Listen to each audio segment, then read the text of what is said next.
Hello and welcome back as we're reading through the book of Proverbs. Today is January 14th, and we're going to be reading Proverbs chapter 14. I'll be reading from the New King James Version. This is something that we're doing in the month of January. We're reading through the entire book of Proverbs, one chapter a day, and we're going to be doing smaller Bible readings month by month as we go through this year. And so if you'd like to follow along, let's go ahead and get started.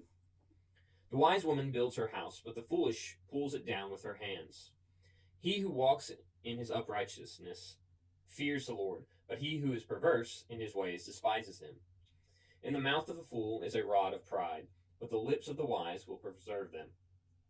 Where no oxen are, the trough is clean, but much increase comes by the strength of an ox. A faithful witness does not lie, but a false witness will utter lies. A scoffer seeks wisdom and does not find it, but knowledge is easy to him who understands.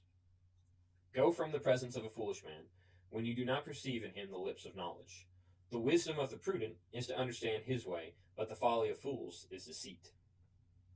Fools mock at sin, but among the upright there is favor.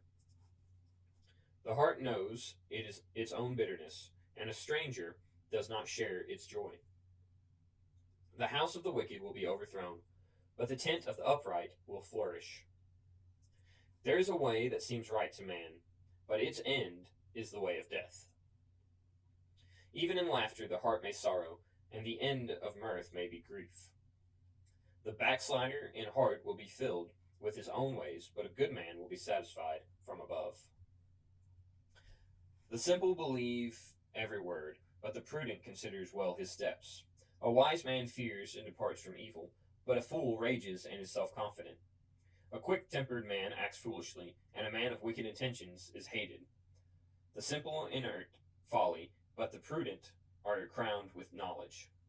The evil will bow before the good, and the wicked at the gates of the righteous. The poor man is hated, even by his own neighbor, but the rich man has many friends. He who despises his neighbor sins, but he who has mercy on the poor, happy is he. Do they not go astray who devise evil? But mercy and truth belong to those who devise good. In all labor there is profit, but in idle chatter leads only to poverty. The crown of the wise is their riches, but the foolishness of folly is folly. Sorry, I read that wrong. But the foolishness of fools is folly. A true witness delivers souls, but a deceitful witness speaks lies. In the fear of the Lord there is strong confidence, and his children will have a place of refuge. The fear of the Lord is the fountain of life, to turn one away from the snares of death. In a multitude of people is a king's honor, but in the lack of people is the downfall of a prince. He who is slow to wrath has great understanding, but he who is impulsive exalts folly. A sound heart is life to the body, but envy is rottenness to the bones. He who oppresses the poor reproaches his maker, but he who honors him has mercy on the needy. The wicked is banished in his wickedness, and the righteous has a refuge in his death. Wisdom rests in the heart of him who has understanding, but what is in the heart of fools is made known. Righteousness exalts a nation, but sin is a reproach to any people. The king's favor is towards a wise servant, but his wrath is against him who causes shame. And that is Proverbs chapter 14. Thanks for tuning in with us. We'll be back here tomorrow going over Proverbs 15. Thank you so much, and we'll see you then.